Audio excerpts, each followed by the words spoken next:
Hi, Blake with BlvdHome, and today we're going to talk about the top reasons why your appliances fail and why they actually don't last as long as you hope they would last. They've broken your heart because your appliances failed. Well, let's talk about some here. If your car starts making noise, you're going to say, well, it's not a car, it's an appliance. Well, yeah, I know that. You think to yourself, man, this is making noise. I need to take this into the mechanic and have him check it out and see what's going on with it, because I don't want my car to break down because then I can't get to work or take the kids to soccer or whatever I need to do. Now let's apply this to an appliance. If your washer breaks or your dryer breaks, well, then you can't wash your clothes, and then you have to run across town to a laundromat, or you have to let them pile up in big piles until a service technician can get there because it's broken down, because you haven't taken the time to address that noise. And a lot of people don't consider that when you're talking about appliances. They think, well, it's just making noise, it's no big deal. It is a big deal when it stops, when you have a house full of company and you need the appliance to work,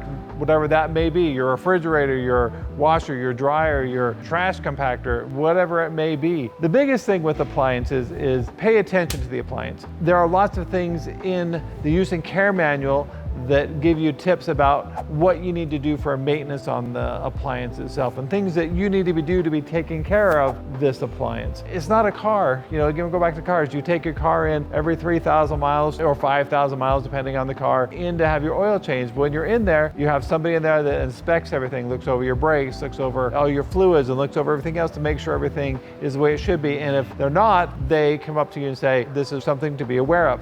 Well, you don't have that with an appliance, because you don't bring it to me, or I don't come out to your house every 3,000 hours of operation to check on this appliance to say, is it operating at optimal performance? Is everything working right? The biggest thing that actually breaks down appliances is just the maintenance and paying attention to what it's actually telling you or doing. So take, for example, you have a dryer you've had for years, and all of a sudden in the last year or so, your dryer starts to slow down as far as dry times. You know, instead of drying this load of towels in 45 minutes, now it's taking 45 minutes plus another 45 minutes to get them dry because you have to run it a second time. Well, a lot of times it's not the dryer itself. It's possibly your venting is clogged from the dryer to the outside of the house, or the vent tube behind it is crushed and it's not allowing the air to go through it. Or it could be as simple as your lint filter is dirty and needs to be cleaned, because manufacturers recommend you actually not just wipe your lint filter out, you actually run them under water and run a scrub brush over it lightly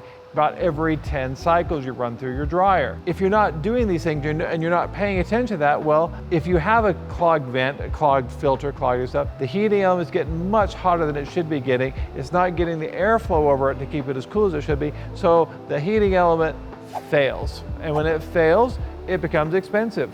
You know, a typical heating element nowadays, the element itself is $200. You're gonna say that's outrageous, but unfortunately that's what reality is. They're expensive. So to replace an element in a dryer, it could be upwards of, you know, $400 to $500 to replace an element in a dryer. That's a lot of money, where it could just be, let's check the venting and have it cleaned out. The biggest failure with appliances is not the product itself. Sometimes it is, sometimes it's a bad design, but that is the biggest and #1 failure on any appliance, is paying attention to the appliance, doing the required maintenance. That will save so much headache with the appliance, and you have to see less of me and the service techs to come out there to have to tell you, well, it broke because of a maintenance issue, because it's hard enough to have to shell out the money for the repair, but then you have to be told on top of that, by the way, you did it yourself, so, you know, next time, don't do it. That's just adding insult to injury, and nobody wants to tell anybody that. No one wants to hear that. If you feel something's going wrong with it, refer to use and care manual, see what you can do to correct it, or call a service man out there to